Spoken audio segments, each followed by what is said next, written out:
ఇంటిలోకి చేర్చుకున్న ప్రేమ, అలంకరించిన ప్రేమ, విందు చేసిన ప్రేమ, ఇదిగో నిన్ను పిలుస్తూ ఉన్న ప్రేమ, యేసు ప్రేమ, యేసు ప్రేమ, నిన్ను వెతుక్కుంటూ పరుగు తీసిన ప్రేమ. ప్రేమించగలవా యేసయ్యనే? ప్రేమించగలవా నీ తండ్రిని?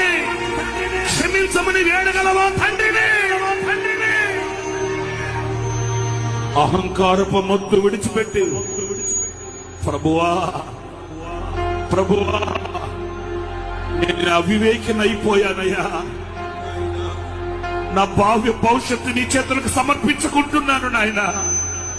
బహుదూరం అయిపోయానే, బహు వేదనను అనుభవించానే, బహు కరువును అనుభవించానే. ఇక చాలు ఈ బ్రతుకు, ఇక చాలు ఈ బ్రతుకు.